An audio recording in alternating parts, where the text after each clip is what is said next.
Okay, so congruent figures. And I really want you to think about this. So imagine that you're working on a puzzle, and this was a really good example, okay? And you have your whole puzzle completed, but 2 pieces, okay? How do you figure out where those 2 pieces go? Okay? So even little kids, I have a 6-year-old, even little kids can do a puzzle.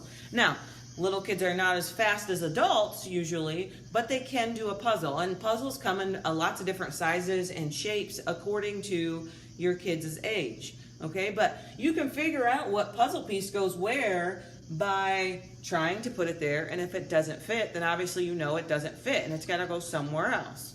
Okay, so, and what you really have to do is you have to look and you have to turn that puzzle piece multiple ways until it's going to fit in the right hole, okay? And so puzzle pieces are really congruent figures. They're the same shape and size, but you can turn and rotate them until they fit, okay? And so when we're talking about congruent figures have the same shape and size, okay? And it says when 2 figures are congruent, you can slide it. Okay, you could move it to left or right or to up or down. You can flip it, turn it, so that one fits exactly on top of the other. Okay, so if you think about your hands, okay, you have 2 hands, and you put your 2 hands together, you can line all of your fingers up exactly so they fit on top of each other exactly. Okay, so it's just like if you're giving somebody a high five and you high five yourself, okay, and you leave your fingers pointed straight up in the air. Yep, and you put your hands together and you can match up your fingers together. Now you can't really match them up if one's pointed up and one pointed towards the ground. Okay, you're going to have to turn your hands until they are congruent and they can be smashed together at the same time. Okay, so that's what congruent means. Now, people have a tendency to say congruent means equal, and congruent does not mean equal. Okay? It does in a sense when we're kind of talking about numbers, but when we're talking about shapes, we use the word congruent.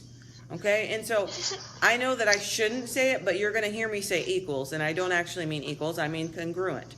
Okay, but when you've done algebra so much in your life with numbers that you're going to say, oh, those lines are equal, or those shapes are equal.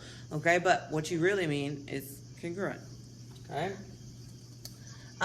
So if we look at 2 figures, okay, and Sammy, if you think about a triangle, okay, if we have a triangle with 3 points on the corners of the triangle A, B, and C, okay, and then we have another triangle X, Y, and Z, you could say that point A goes to point X, or point B goes to point Y, and point C goes to point Z. They match up. You could put those 2 triangles because they are congruent right on top of each other, and a point would be similar to another point. Does that make sense? Like with my puzzle set. Yeah, perfect. Okay, so if we look I actually at our have sheet, a puzzle. Okay, we're working on assignment 27 on Canvas. And it's about naming corresponding angles, okay? And so we have 2 triangles on all these pictures, and they're all shaped different shapes and sizes. Okay, so Sammy, we're looking at one, and it should be example 1 for you. Okay, example 1. Your examples are in your other packet. Thank you for the reminder. Okay. I figured I could tell by the size because this one is smaller and this one is. You get it? You get where I'm going with this? I get it. Okay, so if we look at the very first one, okay, we have 2 triangles, and they are. So one is VWX. One right? is VWX, so we could say VWX. And the other one would be VWN. Okay, we have the 2 triangles, and they're kind of, Sammy, they're kind of laid out flat, like, I don't even know how to say it. Like, if you took the two triangles and they were both pointed up and then you both laid them down, they're laid out flat, and so they share a side of VW or WV. Okay, they share that side. And so we have these two triangles and these tick marks, okay, and this is what we were talking about, tick marks. So if you look at VW is on both triangles, okay, and the line segment VW has a tick mark in between, letting you know that, and I don't want to say that this one is an equal length of 1, okay, but it has 1 tick mark in between those two.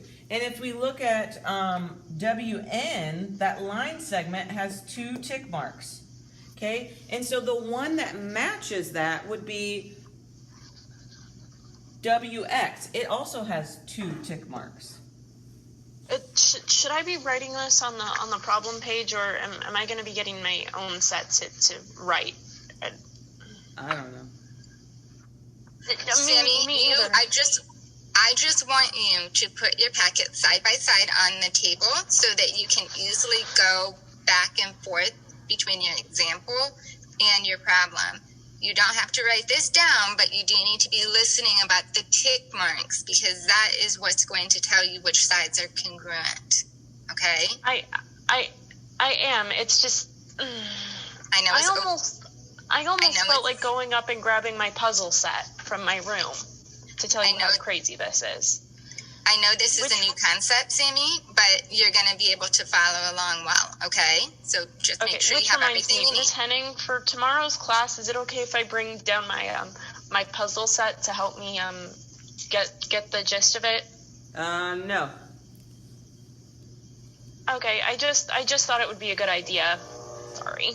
It is, but we're not working with puzzle pieces. That was just an example. Okay, so if we look at the other side, the only side that we haven't done is VN. And VN, that line segment or that side of that triangle, has 3 tick marks. Okay, and so the other congruent piece that goes with that one is going to be the other one that has also 3 tick marks. 1, 2, 3. Okay, which would be VX. Okay, and then the angles are kind of the same. Okay, the angles, we can look at our picture and say, well, angle V has one little like swoop. It's an angle symbol in between it. Okay, and then the same thing. And then we can look at angle W. Well, angle W on the inside where that angle goes is going to be 2. Okay, and they look like little bitty rainbows almost. Okay, and if we look at X, well, X has 3 of them. 1, 2, 3 little rainbows. Okay, and N has 3 little rainbows. So we could say that angle N, since it has 3 little rainbows on the inside, is equivalent or congruent to angle X. It has 3 little rainbows. Okay, and so that's what those tick marks and those little rainbows really mean, is that you kind of count them and are able to tell, well, this one has 2 and this one has 2, so that means they're congruent. This one has 1 and this one has 1, so that means that they're congruent. And so on all of the insides of the triangles, wherever you have the angles, okay, you can count them. And anywhere it has a 3 and a 3, those ones are congruent. And all of the sides of the triangles, you're going to have 1 tick mark, 2 tick marks, and 3 tick marks on all of these problems, okay? And so it's really just a matter of kind of counting to figure out what is congruent to what, okay? And so they gave us these 2 triangles, and they said line segment WX, okay? And so the very first thing we want to do is find WX, okay? So we got WX, and it's right here. So from W to X, and I can see that there are 2 tick marks for that line segment. Okay, when there's a little line above WX, that means we're talking about the line segment. Okay, and so we can say that WX has 2. Okay, and so they want to know what other line segment also has 2. And so we need to look on our picture and say, well, where else is there a line segment or a side of that triangle that has 2 tick marks? Well, it's right here between WN. So our answer is just going to be WN with a line above it. So line segment WX is congruent, okay? And congruent looks like 2 equal sign with a little squiggly above. Okay, is congruent to line segment WN. WX is congruent to WN. Okay. Okay, so this is still an example 1, just making Yep. sure. Right. So, Sammy, you'll notice on your examples, they do not have tick marks on them because They have those dots. right, there's dots